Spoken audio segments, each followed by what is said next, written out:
Hey guys, it's Danny. Now, Super Bowl is right around the corner, and I wanted to make sure that you had some simple, nutritious options that you could turn to.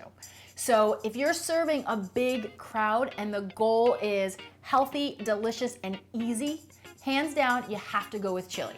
So for this quick bite, I'm showing you how to make my turkey and veggie chili. I've got 1 tablespoon of olive oil heating up in a medium nonstick pot here, and to that I'm adding 1 chopped onion, along with a pinch of salt. Now that salt just draws the liquid out of the onion and gets things moving along a little bit faster.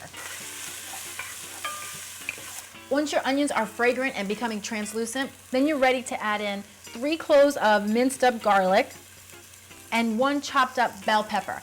I'm using a red pepper, but you could use any pepper that you had on hand. Then just bring that together. We'll give it another 3 to 5 minutes, let those veggies become tender as well.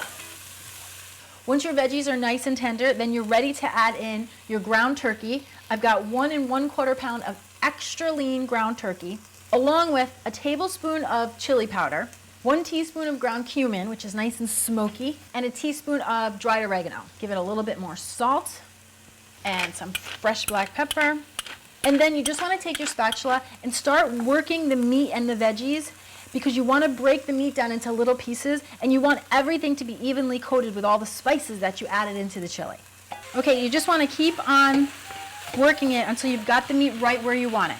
Just stick with it, guys. Look how good this looks, guys. All of the seasonings have coated the meat and the veggies, and it already smells like a pot of chili. Once your meat is turned from translucent to opaque, you're ready for the next step. Now, I opted to use the extra lean ground turkey for this chili because one of my 2013 goals, now that I'm done having babies and I've created my family, is to get as fit as I've ever been.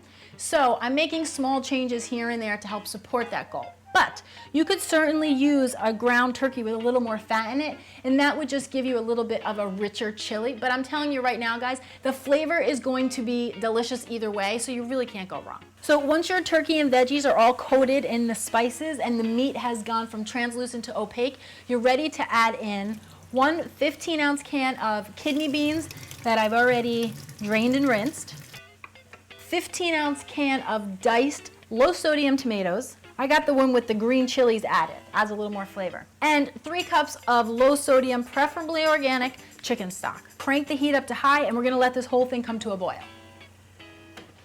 Now I'm making this as a quick cook chili, so once I get my boil, I'm going to finish this up. But if you wanted a more slow cooked chili, once you get that boil, you can turn it down to a simmer and then just let it simmer on the stove for another hour or so. If you lose a lot of liquid, just give it a little more broth or a splash of water. But for our purposes, I've got my boil here, so I'm going to turn my chili down to a simmer and finish it up with my veggies. Got 2 medium zucchini that I quartered and then sliced up, and a couple handfuls of fresh chopped kale. Pretty much anything that's dark, leafy, and green, guys, is a superfood, so any way you can find to get it into your diet, go for it. Not to mention, this fine chopped kale works really well with the chili. Another 10-15 minutes, these veggies are going to get nice and tender, and this chili is going to be ready to go. Now, if anyone at your party tells you have too many veggies to call it turkey chili, tell them that they're wrong, and this is the new way of making chili. Then, show them your bicep. This has been cooking for about 15 minutes with the veggies, and it is ready to go. So, imagine this. You've made your chili. Turn it down as low as it can go. Put out some of your favorite chili toppings.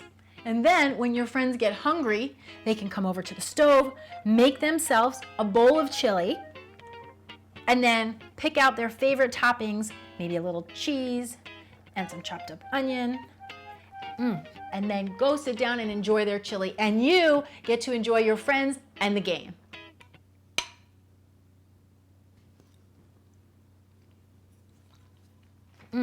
It's so warm and comforting, and the kale really just melts right in there. You wouldn't even know. Delicious. For more simple and nutritious recipes, tips, and ideas, be sure you come on over and check out cleananddelicious.com, where you can print all my recipes, save your favorites right to your very own personal recipe box, and subscribe to my newsletter. And be sure to come back next week, guys, because I've got another game day favorite.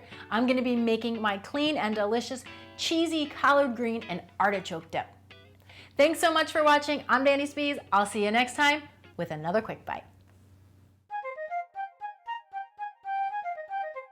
I wanted to make sure you guys had some simple, nutritious options that you could turn to for the big game. So from the top. Now, if you're serving a big crowd, from the top. You guys just want to keep on working it until, whoa, are you in my face right there? Hey guys, it's Danny. Blah.